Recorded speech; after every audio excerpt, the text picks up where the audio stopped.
Hello, risers, and welcome to another episode of Rising with Christian Podcast. I hope that you are having an amazing day, whether you are watching on our YouTube channel or whether you're driving in your car or laying in your bed. I know that you've risen in some way, some form, some fashion. So kudos to you for rising this week. I am super excited for our guest today. And before I go into her introduction, I just want to say that it is time to have her at the top of the year because a lot of us are trying to get things done. We're trying to get things done. So we have Nayo Campbell. Welcome, Nayo. Thank you, Christian.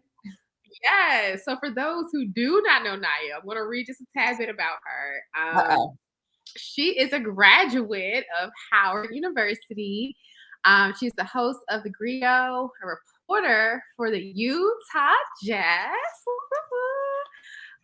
She's a reporter for Meet the People. She is a foodie, a fashionista. She is, as you can see, her shirt, she's a proud member, period, Alpha Kappa Alpha, Sorority Incorporated. And one thing that I admire about her is her hustle and her grind. And if you follow her on social, you'll see that she has interviewed the who's who of Jamie Foxx, Tyrese, Ava DuVernay, Michael Ealy, Brian McKnight, Lance Gross, the cast of Power Book, and so many more. So welcome, Nayo.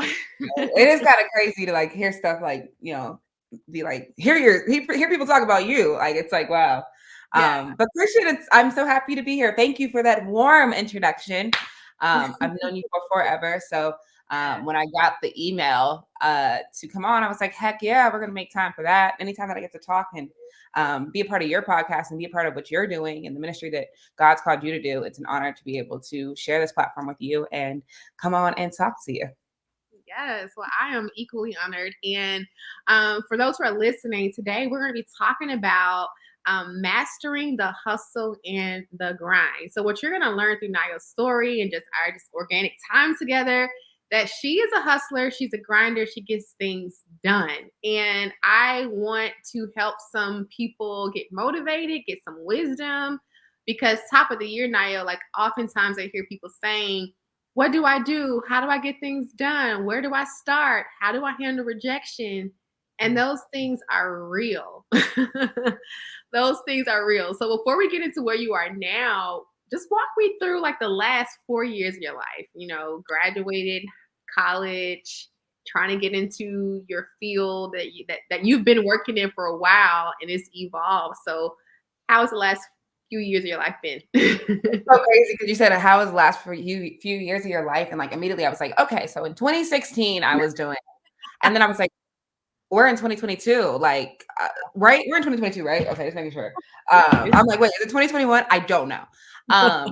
But 4 years ago was 2018, which is crazy to me because that means that it was 4 years ago I was preparing to graduate college. So where the heck did time go? I don't. Right.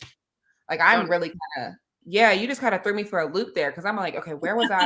2016, I was interning. Oh my God. Having a moment. Wow. Yeah, like it's really crazy how this pandemic has these years have seemed to they've seemed to gone pretty slow, but at the same time, it also seems like it's all like it's gone really fast too. Right. But in 2018, this time I was preparing to graduate from college. I was interning with the Washington Wizards in their game presentation department. And I thought, at that point I was like, hey, January 2018, I'm thinking I'm gonna get a job somewhere. People are getting jobs. And I had done a lot at Howard, like a lot. And I was just ready to, just get ready, be in the real world. I think I was going up to New York quite frequently because I was doing stuff for the Griot while I was still in school. And just kind of just waiting for that opportunity to present itself to post-graduation. And then post-graduation happened and your girl ain't had no job, nothing. I was in a very much so in a place of limbo. I'm trying to even think what I did that summer. I think I might've done Essence Fest that summer, but I think I was on my, no, was I interning? No. Yeah, I think that summer I was just preparing to be in the real world. Um, I think I regretted not applying to an internship because I thought I was gonna have a job. But that's where I was there. But yeah, 2018 was an interesting year because I had gone from being on such a high and then on top of the world at Howard. And then I was quickly humbled upon graduation, walking out of college without a job, really not sure what these next steps were going to behold. And that was a very much so a very life changing period or time in my life because I think for like from at least May to what people talk about, they talk about that freshman 15. I was like, yo, what they don't talk about is that post grad 20. Okay.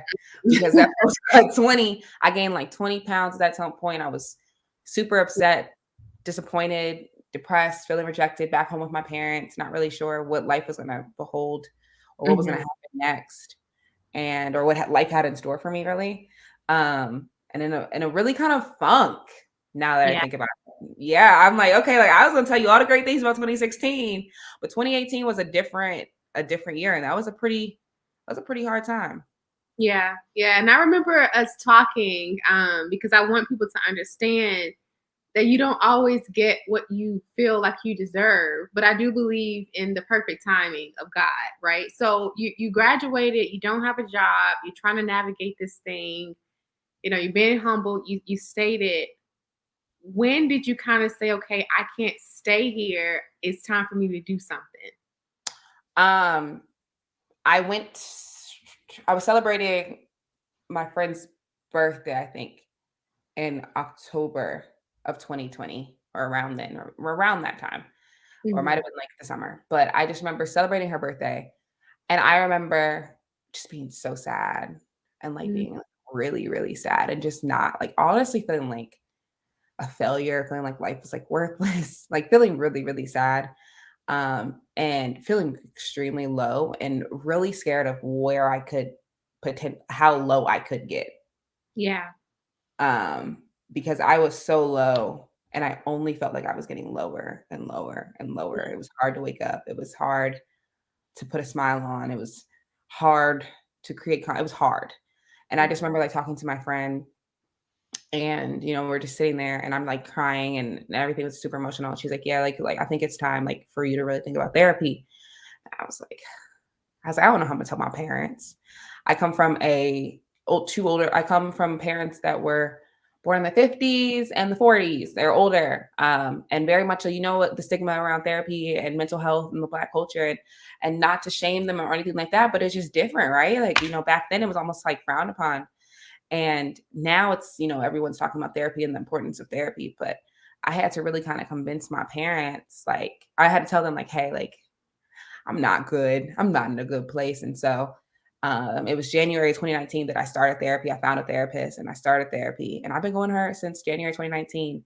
Wow. But that was the moment where I was like, I can't get any lower. Because if I get any lower, who knows if I'll be here tomorrow? You know what I mean? Like who knows what it could take you to? Who knows what could happen? And I wanted to be here, right? Like I made the conscious effort to be here. But I also knew that like, like I needed someone to talk this out with because there Mhm. was no one. I didn't really understand what I was going through. Yeah. I couldn't pinpoint it. I couldn't just open up a book and research it online to say, like, this is how I feel. I couldn't find an answer, a definitive answer on what I was going through. So, yeah, that's probably where I was. I Wow. can't believe we're going here already. I'm like, dang, like, I really, I'm like, wow, like 2018, like, I'm just so, like, taken aback by Yeah. 4 years. So that Yeah. was, go ahead. And what we sometimes forget is the emotional journey and the processing, because I do believe that made you that much more tougher for this season that you're in now. But I think what people don't see, they see you on social, they see all these famous people you're interviewing, they see you at the NBA games looking fly as ever, but they don't understand the story Uh, and how to handle rejection, how to handle no's. And I love, even just in this time that we're in right now as a world, suicide is so high, mm, depression is so high. So if you're listening and you feel like, wow, I'm not where I want to be, I'm turning 30, I'm turning 40, I'm not married, I'm still single, I'm not happy at my job, whatever it is, I love how you were honest, Nayo. You said, okay, this is above me. I know I'm strong and tough, but I need some help. Yeah, for sure. And I'm open book. So just because like you said, I'm a journalist, I ask people questions all the time. Yeah. And the least that I can do is be able to share my story if I'm getting other people's business. So, if I can, yeah, let's do it. Let's do it. Let's do it. Okay. So you are on this journey to healing and wholeness. And I know at some point you started back up with your interviewing. You probably ceased for a while. I'm thinking particularly with your IG segment. So walk us through how you went through the healing, and particularly like when did you say, okay, it's time to get back to my purpose? Yeah, I don't know if I ever really stopped creating content or anything like that, because that's kind of probably what kept me going. Okay. There definitely was a period I probably had to go on Instagram and see like what was the gaps of like when I was doing stuff and like look back into it. But opportunities started presenting themselves, right? So yeah, I don't think like, yeah, opportunities started presenting themselves when I graduated. So I'll just give a little bit more context. When I graduated, of course, like I didn't have a job, but the Wizards brought me back as part-time. And so I was doing that part-time. And then, with the Griot, I was like, hey, I can freelance. But I wasn't getting a lot of assignments then. And then I also had pitched, I had been the general manager over our student-run television network. And so when I graduated, they basically like, I started creating content for them for free. And And Howard. at Howard, so I was I was the general manager over a student-run television network, but Howard also has its own television station for those listening, called WHUT, which is a local television station in DC, and they were trying to build their digital platform. So I was like, hey, if I can use your name to go and create content, I gladly will. And so I started creating content for them for about 6 months for free, just going to red carpets and doing stuff like that, just so I can kind of just keep getting interviews. And so I was just doing things, creating the content. And then I ended up getting a contract with them in 2019.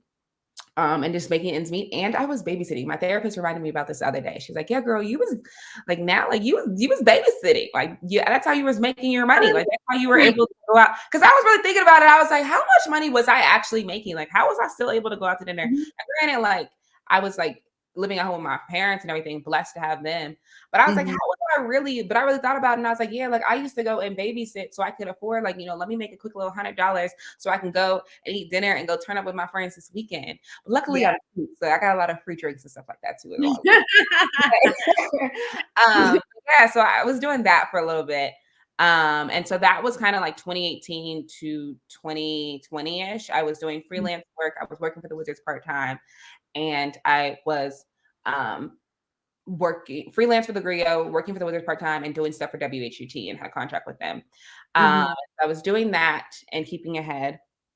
And then my therapist and I, sometime in January, or not in January, but sometime throughout therapy, it might have been like during the summer, we had a moment or a conversation. She's like, Nayo, I don't think you realize like how passionate you are about basketball. And basketball, it was like through that conversation, I was like, yeah, but I'm not a sports reporter. Like, I'm an entertainment person, I'm lifestyle, like I'm a host, I'm a content creator, like that's what I do. But she was like, do you realize like like these random little facts about players and you can really like take them there? And I was like, yeah, I guess you're kind of right. Like I do. And I was like, yeah, I guess I do. And it's like, I do know a lot about them and who they are as people. And I get really defensive about these players and these Black men in this sport when people are, saying crazy things to them or saying disrespectful things to them. And I'm like, they are humans. And that was always something that I was advocating too.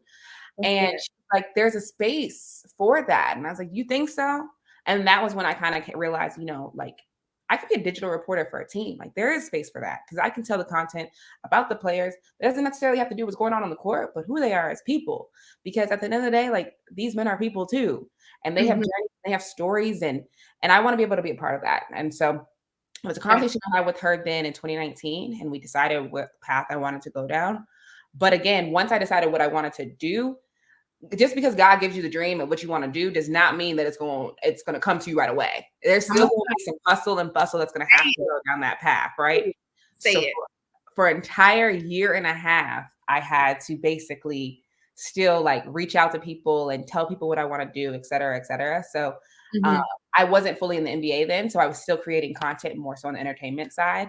Right. And for that entire year and a half, or a year and a half or so, when I decided what I wanted to do, still reaching out to teams and telling them like, hey, my name's Nayo. This is what I do. I also do this. Whoop-de-whoop. COVID happens. And COVID happens in March of 2020. And it's crazy because the Utah. Before you go into where you are now, I think there's some jewels here. Okay. So you said for a year and a half, you had to just manifest it through like your actions, right? You didn't have the job, you knew where you wanted to go. And I remember you launched a series online, and you're probably gonna get to that. And you were having all these famous people on there. I mean, you were having all of the who's who. I mean, people were just flocking to your personal Instagram page that, you know, you were leading and running and marketing yourself. What is the art of the ask? Because I know some people are like, how do you interview? How are you flying all over? What's the secret sauce? The secret sauce is to not take no for an answer. Okay. Because that was scary. Like when COVID happened, like that was scary. Like my series came about because of COVID. I would never have done that or done my series if we weren't stuck at home. Wow. And because I was so afraid that I would get low again because I didn't have a job. I was so afraid that I could go back to a low point and get depressed. And you saw it. Like you saw with so many people, like people weren't just dying of COVID during the pandemic. People were dying, their mental health, not realizing that they didn't like themselves, being stuck in their apartment. And they're the only ones that they see every day, and looking at themselves in the mirror and realizing that, I don't like me. And that's scary. And I was blessed to be with my brothers during the pandemic for 7 months. Yeah. But if it wasn't for like, COVID and realizing a conversation, I think it was a conversation probably with my brothers. They were like, why don't you start creating content? Or why don't you I was like, everyone's doing lives. They're like, why don't you just do it? I was like, okay. But the art of the ask really comes from just the fact that, I'm going to take time with this answer. The art of the ask, I love what I do, and I love storytelling, and I love being places, and I love being there. Do not disturb her. So the art of ask really comes from just the fact that I love being places. I love being in the mix. I love what I do. I love storytelling. I love being the one to tell that story. And so when I see content, I'm like, yo, why am I not here? Why was I not telling this movie? Why am I not doing that? Why am this person has such a great story? Why am I not there? And that's where the ask comes from. I'm like, how can I get myself there? Because this is what I believe God has put me on this earth to do. So how can I make sure that I'm there? And so for me, it's like finding out, okay, who's the PR Connect? When is this happening? Where are the press applications? A lot of that is just signing up for some press applications and then getting there. Once you get in the room, navigating that room so that you can be able to come back with the content. Because the thing that I hate the most, is I am in a room and I don't come back with anything to show for it. All right. And so that's the one thing that pushes me right there, is just the fact that, okay, girl, you are in this room and you're going to come back with some content. Okay. You're going to ask that question. That's when that comes back. All right. Because I ain't going to disappoint myself. And that's like, all right, I ain't going to disappoint I didn't pay for this flight. I didn't pay for this hotel. I didn't pay for any of this on social media, that I'm here and not come back with some content. So that's what I ask. So you're telling me that even if you have the press pass and you're in the room, you don't necessarily get to ask a question, or you're not guaranteed the interview. Girl, there were so many times. I was just telling somebody this on IG on live last night. Literally, there were times when I did Essence Fest, you get the press credential, but it doesn't necessarily mean that you're going to get the interview. It actually most likely means, or the one-on-one interview. That's another thing for me. It's like, I'm not the type of girl that likes to sit in the back of the press room. I'm like, okay, we need to sit down. We need to talk. So you can ask the question, but I was like, if I'm not on camera, then like, wow, like I'm a content creator. I'm a reporter. I'm a digital reporter I like my face on cameras sometimes. And if I picked out some outfits and imagined that this video was going to look like this, we're going to make sure we get this one-on-one interview. But yeah, no, Essence Fest, the amount of times where like you get that credential, you can be there, but it doesn't guarantee you're going to get that interview. When I showed up to and I didn't know that. when I showed up to Essence Fest, me and my friend Morgan, like we did not know that like it didn't mean that you were going to get interviews. It means that you're there, but it's up to you. Like 9 times out of 10, you're not going to get it. And that it had to do with a lot of hustle bustle of pulling artists like, hey, I'm with Howard University. Hey, I'm this, whoop whoop. And getting people to be like, all right, cool, let's talk. Like my first year there, Christian, my first year there, literally, like we get there and they're like, oh, this is your press room and this is where it's going to be. I was like, what? I was like, no. I was like, we have a list of people that we wanted to get. I literally, so Mara Brock Akil, creator of Girlfriends, Moesha, all of that, writer, creator, love is. Saw her in the hallway. I was like, hey, I went to Howard. Like, is it possible that we can just talk real briefly? Did an interview with her. I see Chloe and Hallie. I go to their mom. I was like, hey, I think you're an amazing woman. You're raising these daughters. They're so phenomenal. Like, I can't wait. They're going to be the next step. Can I just talk to them for like 2 minutes? And Wow. she's like, for you? Okay. And I do an interview with them in the hallway. I see Tamika Mallory. I do an interview with her in the hallway. Then Essence people come out. They're like, yo, you can't be, like, you can't be doing interviews out here. And I was like, hey, like, you know, we thought we were going to be getting one-on-ones. I'm on assignment here, like, whatever. They're like, okay, what are you with? I was like, Howard University Television. Oh, Howard? Okay, yeah. And they go and they put me in a booth. And then from then on, but it was, if Morgan and I were not like, yo, we going to get these interviews one day, we not going to fly out to New Orleans. Wow. And not get the interviews. So, yeah. So much because I always thought, okay, great. You know, she has these interviews lined up, but you're telling me even when you're in the room, you still have to put in this effort and have this mindset that rules may be in place, but you're not taking no for an answer. Yeah, no, there's rarely a time. I can probably count on my hand. Even now in the job that I have now, I have to it's always going to be a fight for a lot of the things that I do. A lot of those interviews that you see, it is a different type of fight because I am still building myself as a reporter, content creator, host. I am still building that credibility still. And sometimes, you know, you're blessed. Some of the interviews, they are set up. Zoom has made it a little bit easier to get interviews, but oh yeah. So where does your mind go when you hear a no? Because I know there's someone who's listening and said, okay, I gotta know. It must not be meant to be, or it must not be my season. How do you turn a no into an opportunity? Like, where does your mind go when you hear that word? I mean, I won't lie to you, like hearing a no is defeating, right? But I always try to figure out, okay, like who else do I know? Is there another way that I can get around it? A no doesn't always mean no. Sometimes a no does mean no. And you just got to take that no and just, you know, chuck it up to the fact that, all right, God's going to bless me with something later in the future. Me and him have a little talk like, okay, I'm going to take this no, but I'm going to need a yes in the future with something else if this is what you really want me to do. Like we had a lot of conversations like that.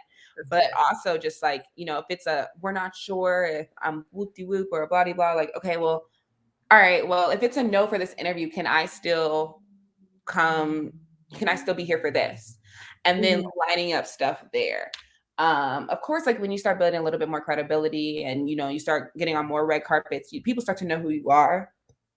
And so you're able to kind of turn them into yeses a little bit more. But once you get in the room, especially if you're in the room, it's a little bit harder when you're like told no to go to an event because then like it's really, you know, it's hard. But if you're told no, I'm trying to think of a time. Like I remember one time being on like a red carpet and they're like, oh, Tyrese doesn't do interviews. And I was like, okay, like I'm here on this red carpet. I'm gonna get my interview with Tyrese. I'm gonna get the interview with Tyrese. And I'm like, you know, you just start making friends with different people. Like you start making friends with the PR people. You start making friends with different people. And like, hey, like I'm with Howard. This is what I do. And they're like, okay. And, you know, they're like, okay, we're going to see what we can do. He does love him some Howard. I'm like, okay. Like, you know, just like, you know, throw it in there like, hey, like, you know, and then it ended up, you know, you wait. I always get to places early. I'm always prepared. I'm like, hey, I got 1 or 2 questions. If these are the themes, I let people know what the theme of the question is going to be. And so I kind of let people know ahead of time, like, okay, this is what I'm going to do. This is what it's going to look like. And so from there, really just always being gracious and the no, remaining gracious, remaining humble, and knowing that, again, at the end of the day, what's meant for you is meant for you. But also, like, if there's a way to get in there, really have those conversations with God and just understanding, like, okay, like, you can don't let other people psych you out and make you feel like you can't be in this room. So. Right. And And also what I heard is doing the research. So if someone says, okay, great, you can come into the red carpet, you already know how to ask the question. You already know what type of wardrobe you want to wear. You know to keep it brief, or you know that you've probably even done research on people. And so for those who are ready to get into these doors and these rooms, you may be in a waiting period, but what I'm hearing is just make sure you're prepared. So when the door opens, you are ready to walk through. Yeah. Practice equals preparation. Mm-hmm. Practice equals preparation. That was actually something that I heard from Mike Todd. Pastor Reverend Mike Todd or Pastor, I don't know which one that is. But I actually talked to him about that, and he's like, practice. You have to prepare yourself. Yeah, you have to prepare yourself. You got to keep practicing and prepare yourself for that moment, because when that moment comes, you want to make sure that you are prepared and you are ready and you are set. And that is always my MO, is to make sure that I am prepared for anything that comes my way. So that when I do those interviews, they're like, okay, like, did you know you was going to get it? No, I wasn't 100% sure, but I was going to be ready if you said yes. Like the moment, okay, we're getting it. Okay, let's go. There are so many times where I'm like, Morgan, let's move. Like wow. Morgan, she's my ride or die. Like literally, like I remember Kevin, this is that time when I was told no. Kevin Hart came and spoke at Howard. And they were like, no interviews. Kevin's not doing interviews. And I got in trouble for this one. I won't lie to you, but I did get in trouble. But Kevin Hart came and he spoke, and they're like, yeah, there's no interviews. And I was like, Morgan, he's getting up. Let's go, go, go, go, go, go. And I just remember Morgan, camera on, roll. And we're literally walking. I was like, excuse me, Kevin Hart. One question, quick, one question. He's like, one question. I said, my name is Nayo. I'm blah, blah, blah, blah. He's like, all right, cool. Like literally, he's like, let's do it. And then I had my question like, what was a moment? This movie's all about second chances. What was a moment in your career when you've been given a second chance? And he was like, oh, you want me to name one? And we got a great soundbite, great interview. And that was good. Good. Yes. So we all need a Morgan, because she's ready to go when you're ready to go. And I think sometimes we're connected with people that will hold us back, and they aren't ready to elevate or to take a good chance, right? And so that also just reminds me of the importance of being around the right company and yourself with the right people. Yeah, no, we all need a Morgan. I wouldn't have been able to get half the interviews or whatever. Like she is an extraordinaire. I love that girl to death. I wouldn't have been able to match our hustle. Like so many of the things that we've done, the content that we created have been because of her. So we all need a person like that's going to really understand what your vision is and have the same hustle and desire to make sure that we see it through. And that also makes me think of, but it just made me think of having that one person. My first introduction into that hustle was my sophomore year at Howard. And there was a videographer, his name was Braxton, and Post Malone was performing at Howard. And this also kind of probably soured and is probably the reason why I am the way that I am. But like Post Malone was at Howard, and I'm just like, oh, I'm just happy to be here. Yeah. And I get a text from Braxton, hey, we're backstage. You need to come now. Because they had no interviews. Post Malone was not doing any interviews. They're like, hey, we're backstage. You need to come now. And he's like, I come in, he's setting up the camera. I'm like, what the heck? He's like, Post Malone is, he's out there. He posted smoking a cigarette and drinking some beer right now, but the interview's happening. I was like, wow. Oh, we're really doing this interview. And it was in that moment, I was like, okay. Don't ever just be thankful to be in the room, Nayo. Don't ever be thankful to be in the room, but you better go out there and you better walk away with the interview. And it was in that moment that like, after that hustle really kind of came into, like, I literally, that turned on. And from there, I ain't never took no for an answer. Okay. Never. So did you know a lot about him, or were you just like going on the fly? Like, no, it wasn't. Yeah, I look back at that interview. It was a trash interview. It wasn't bad. Like it went viral, but like, it wasn't like, I like look back at it and I was like, ew. But I knew I had done the research still. I was still prepared, but I just didn't think it was going to happen because I just didn't think it was going to happen. But no, I was still prepared. But it wasn't that great of an interview. Like I think I asked about his girlfriend and maybe asked about like, somewhere. Yeah, it wasn't. I look back at it like I hate the cleavage in the interview was terrible. The way that I was slouching, like it was just like it was like it was so cringy, like so gross. Oh my god, I hate that interview. Like, well, it touched somebody. It touched a lot of people actually. So this is great. So So we're learning, y'all. We're learning the art and the hustle to the grind. Not to take no for an answer. To be prepared. So let's rewind a tad bit. So you wasn't expecting COVID to happen. You launched this phenomenal Instagram series where you're interviewing people like literally all over in so many industries. Then what happened? Like how did you go from there to landing a dream job with an NBA team? Walk us through that. So when I decided what I wanted to do, and I'm also looking at you. Like it's hard because the camera's up here, so I'm like trying to engage, but also, like I have to look up here.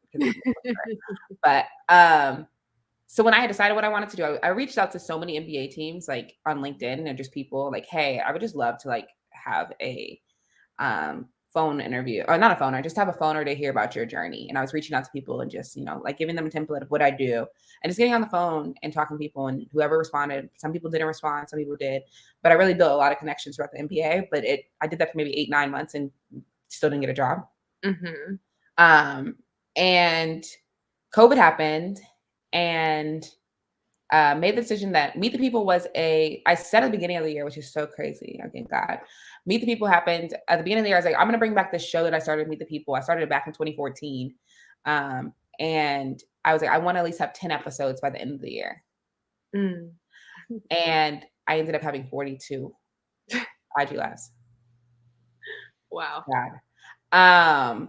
And yeah, I was just like, you know what? Like, why don't I do Meet the People? Like, people are doing IG lives, but why don't I do that and use my network and use my connections and tell different people's stories? And it doesn't have to be just one field. It can be anything. I'm a storyteller. I'm a content creator. Like, I can do this. And so I made that decision of what I wanted to do. And I wanted to hit different careers because I really wanted people to meet who these people were. That's the whole part of Meet People, is the amazing things that they are doing in their fields. And yeah, it started off with just reaching out to people that I knew. I started off with Erin on Demand, who's amazing. And I love her. Yeah. Watching. I just admire you so much, Erin. I love her to death. She's amazing. And she's a content creator extraordinaire. She's like, let's do it. Started off with her. Then I went on to, it was 3 episodes. I did her, was it Tiffany? I think it was Tiffany, who was a community organizer. Mm-hmm. I had an elementary school teacher that's a male, and we talked about like what's like being a Black male and as a teacher. And then we had a singer that's gone viral, Kenny Sway, who's a singer. Yeah.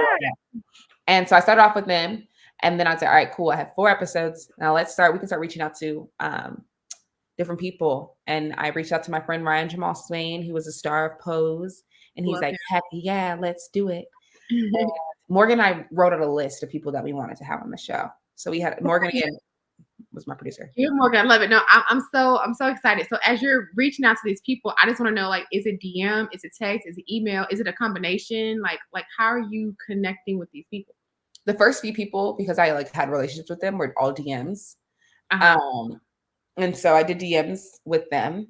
And from there, once we started like really like cranking out a lot of episodes, we started reaching out to people via email and DM, depending on who they were. The bigger people were, we had to do DMs via email and just reaching out like, hey, we've done these episodes. And then we had emails, we had episodes to back it up. So we had a template that we would send out to people and reach out. And that's kind of where we went. That's good. You had the episodes already. You had already done the work. Yeah. That's good. That's good. So, so then you have you said 42 episodes. Then what's next?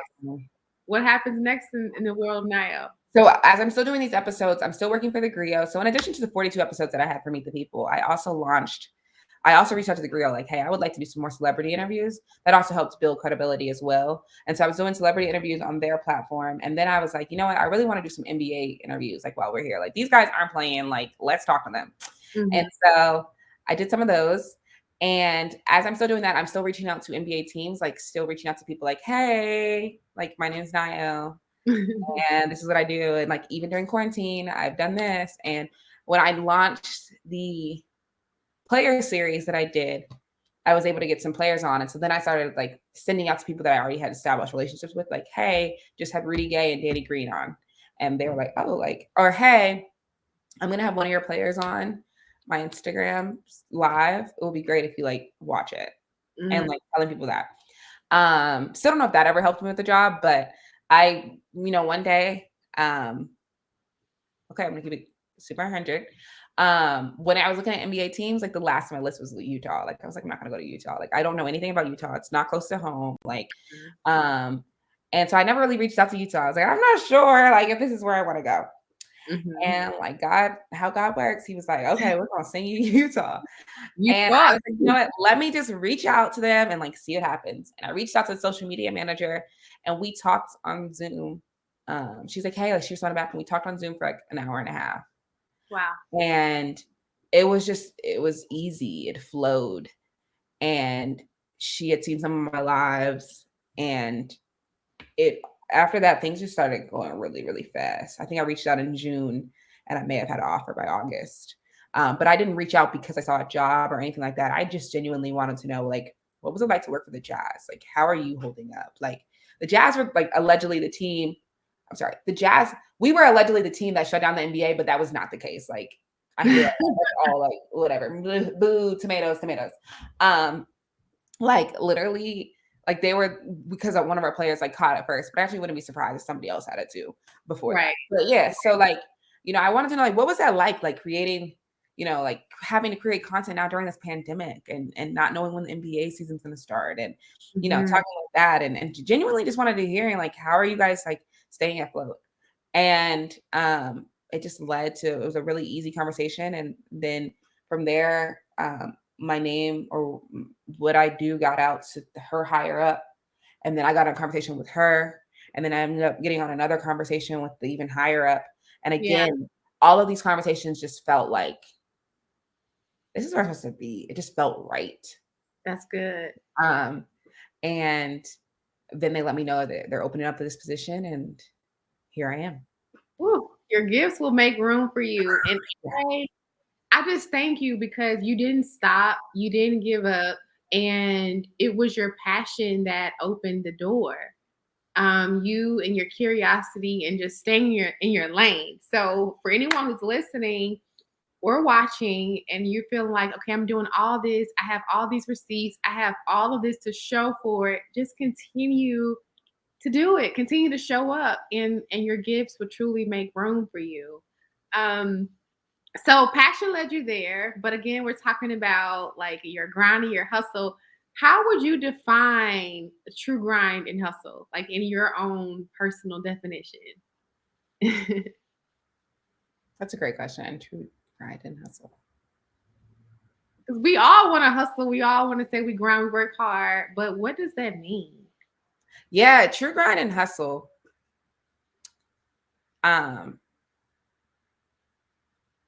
True grind and hustle is possible. It's not possible without passion, right? You're not passionate about something, right? Because when you're passionate about something, like I am passionate about telling stories and creating content and telling stories and creating content and being a voice for those and really just talking about people as humans and letting people see different sides of who people are. I'm passionate about all of that. And that shows. And because I'm so passionate about it, I hustle and I'm constantly grinding because I want to make sure that I am never letting myself down from what I believe I was brought here to do. Right. And so that means having to stay up till 3, 4 o'clock in the morning, watching interviews and seeing how I can get better. That means researching and making sure that when I'm in the room that I am, if somebody randomly like Nayo asks this question, I always have a question ready. That means being the only one that may have to show up to practice or being the only one or traveling and creating multiple videos so that people can see like, we're constantly creating content or and also like supporting those that are in your field, supporting the videographers, supporting the people that are supporting the other women that are in your fields and supporting them and seeing what they do and taking a little bit of what they're doing and showcasing it in your work. I think that's what the true grind and the hustle is. It's knowing that at the end of the day, like God's got you and this is what you were brought here to do. So make sure you are doing it, right? Make sure that because at the end of the day, like God can give you all these talents. He can give you the lifeboat. He can tell you this is what you're supposed to do. But if you're not putting in the work to better your craft and to better who you are when it comes to creating this content, I'm speaking for myself, but creating the content and telling these stories, then you're not doing what you were brought here to do. You're not on that true grind and hustle. And I think that's what really kind of sticks in is it's like at the end of the day, like I was brought here to do something and I'm still figuring it out. I'm 25 years old. I'm still figuring out like, what is the next step? What does God want me to do? Wow. But you're not going to know what that next step is if you're not constantly working towards that next step. If you're not constantly practicing, preparing yourself and staying motivated when times are hard and not letting the no's deter you and just really just checking in on yourself and just making sure that you are doing everything. Like, did you actually really put your all into that one piece of work? Did you actually really put it on in all those hours? Or was that just something you're like, you know what, I'm just gonna whatever. Yeah. So, and you see it, you see the difference. Even if somebody else does not see it, you feel and you see the difference when you did not put 110% into something. So that's what true grind and hustle is at the end of the day. I don't want to disappoint myself. And the only way that I would disappoint myself is if I do not try. And so we're going to grind and we're going to hustle it out. And you've been around different types of hustles and a plethora of grinds and so many fields. Do you feel like hustlers and grinders reach a level of satisfaction or are you finding that people are always wanting more? Like, how do you stay grounded in your accomplishments, but still knowing that you may not be exactly where you want to be? I still am figuring that out.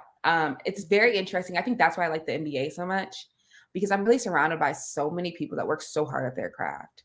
Like seeing what these players, like the hours that they really put into what they do and the things that their bodies have to go through. Like even today, one of our players just like tore his ACL and he was talking about how like he literally tore his ACL on Saturday. And he had to come back home and his daughter like was like, hey, like, I need you to, his daughter's like 5 or 6 years old. She's young. And she's like, Daddy, can you take me to school? And he's like, yo, I can't take you to school. He literally just tore his ACL. Like he can barely bend his leg, but he was like, I got to show up for my daughter and nothing's going to stop me from showing up for my daughter. And he still got in the car and he took her to school. He was able to get his leg in the car and take her to school. And then he's like, I got to show up for my kids. Like he's making millions of dollars. He can retire if he wanted to. But at the end of the day, this is what he loves. This is what he's passionate about. He still wants to show up for his kids. He still wants to show that, you know, this is what he cares about. And it takes work to get back and to get back healthy. And this is not it's not an easy injury, but he still was going back and doing pre-rehab to surgery because he has to wait a few more weeks for surgery. And to see some of the stuff that their bodies have to go through. Another one of our players had a concussion and he had to get his mind right. Literally his brain is bruised and he's getting his mind right. He's still going to games when he shouldn't have been going to games, but he's still going to games and still watching the games and he still loves what he does so much that he's going to get his mind right. He's going to go see specialists, but he's going to make sure that he's okay. There's so many players, countless injuries that they have to put their body through, but they're so passionate about what they do. They do it. And that's inspiring. You can grind through the pain, grind through, you know, the misfortunes. Of course, you have to go to the doctors, get your surgeries, you know, get everything, but it doesn't cause you to throw in the towel at the first sight of tension or, you know, not having control over a situation. So that's good to literally grind through the pain, to grind through it all. Wow. Learning so much, Nayo. So I know that we're almost at the end of our segment, and I love to end every segment with just you empowering and inspiring our risers to rise. So if there's one nugget that you can leave as we talk about the hustle and the grind, how can you inspire a listener to rise today?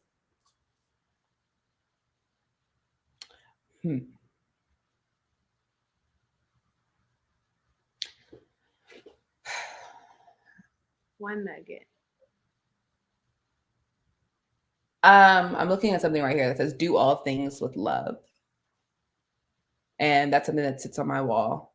My mom actually put it on my wall when she came out here. And I have another thing that says, trust your journey, do all things with love and trust your journey. And those are things that I see every single day.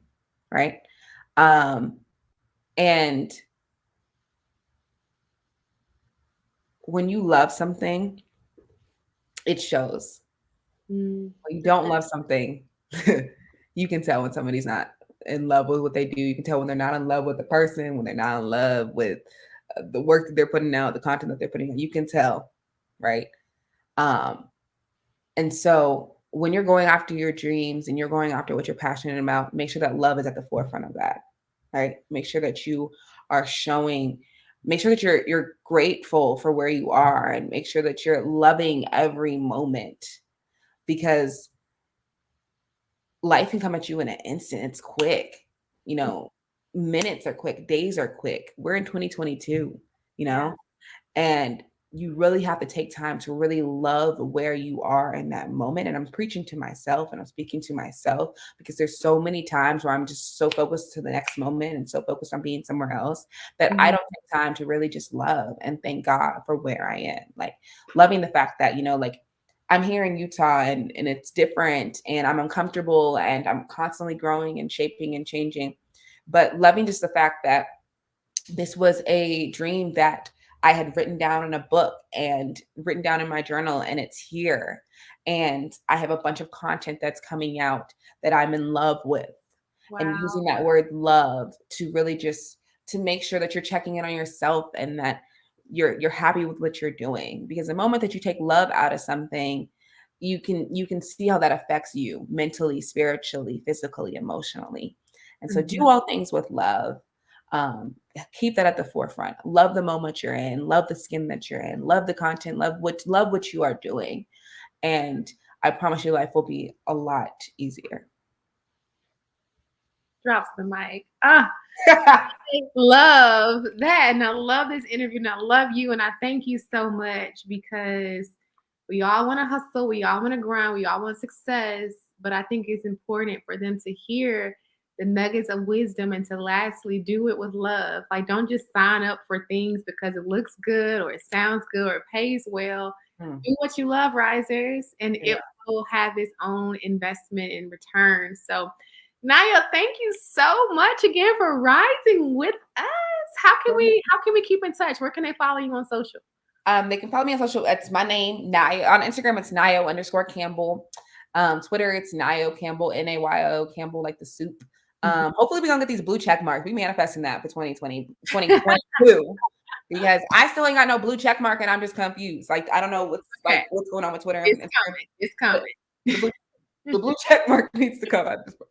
But I also just want to throw in a nugget. I don't think it's here right now, but your book Rise in Christ was very key in 2018 for me. Like, that was a book. Actually, it's right there.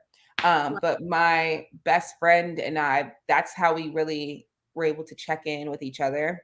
Wow. Might have been 2019, but we did it weekly instead of the daily devotionals. We did it weekly. So every Sunday we would talk and we would rise how we're going to go about this week and how we can use the devotions.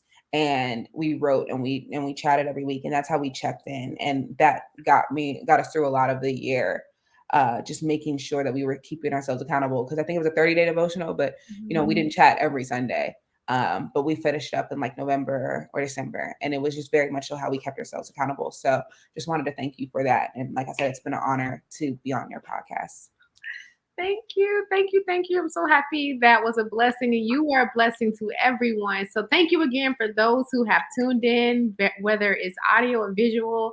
Continue to rise every Wednesday. We are dropping a new episode. So subscribe, like, leave a 5-star rating. And until then, I will see you next week. Bye-bye. Bye. Thank you so much. Thank you so much for tuning in to the Rising with Christian podcast. There is someone you know who could be blessed by this episode, so share it with a friend, be a blessing, and don't forget to subscribe to the channel. All right, guys, have a wonderful week, and don't forget to rise today because your future is now.